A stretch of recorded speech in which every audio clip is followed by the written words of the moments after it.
Texas. Congressman Mike McCaul, chairman of the House Homeland Security Committee, with me now in studio. And sir, good morning to you. They said a lot an hour ago with the police commissioner, the governor, and the mayor. Go ahead and just evaluate this based on what they have said. I mean, it looks like a low-tech, small-scale operation. Potential suicide bomber, unsuccessful in terms of blowing himself up, but he did injure some other people. And a subway system, which is a very soft target in New York. We've been very worried about subways and soft targets. We have canines, but you can't stop all of this. But it looks like at this point, a lone wolf-inspired attack. What I worry about is ISIS sent a message 2 weeks ago saying that we will see you in New York for Christmas soon. And so we know that they're targeting attacks around the Christmas season, not only here in New York, the #1 target, but also in Europe. I think we have a picture of the image that became public 2 weeks ago, and it's crudely drawn, but this is it. You know, it's looking south in Times Square, and Santa Claus is off to the right, and some sort of explosive message is contained therein. Correct. And this is the direction they've taken.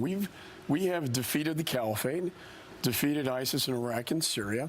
Now the foreign fighters are coming back to Europe and the United States, and this radicalization over the internet continues to be the power they can exert to radicalize and pull off small-scale operations like this. We need to take this jihadist material down and off the internet. I've been talking to a lot of the high-tech companies to do just that, because that is their power today. What have they said about that approach?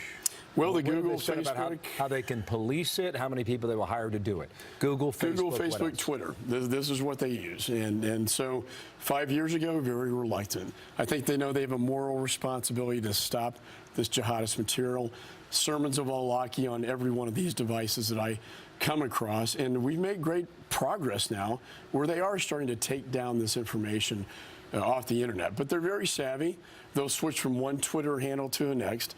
And the latest message is like the Berlin plot in Germany at the Christmas market is to attack Christmas markets in Europe and the United States. They said last hour he had no known connection to ISIS. But if you're operating below the radar, and if you indeed are inspired online, that's the world in which you're living, and that's what you're referring to with technology. I see that as a distinction without a difference. I mean, I think the lines are blurred now. This is certainly ISIS-inspired. They radicalize recruits and train people in the United States over the internet. So I think this is the new age of terror that you're going to see more and more of.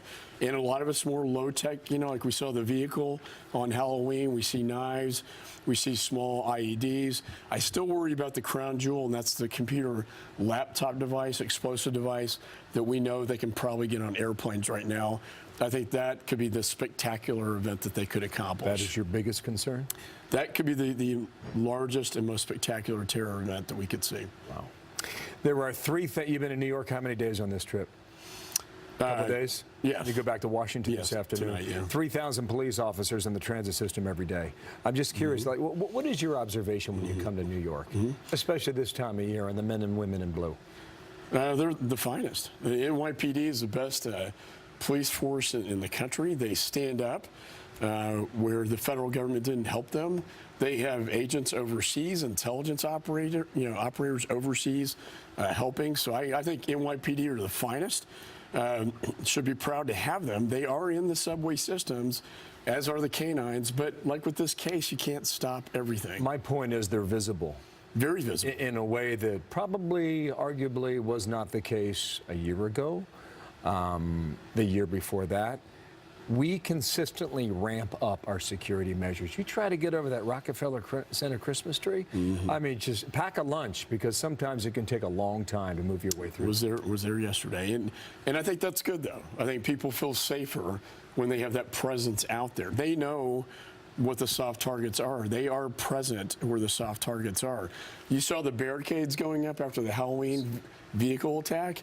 You have concrete barriers now blocking major, thoroughfares where they could mow over people, and that's one of their latest tactics as well.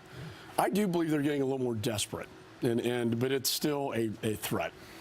And that's because the land is now gone in Syria, and it's now largely gone in Iraq. That's why you get desperate. And they are moving. and they are moving. Mike McCaul, thank you, sir. It's great to have you in studio today, and thank you, and I hope you come back to New York City. Thanks, Bill. All right, you Merry bet. Christmas to you.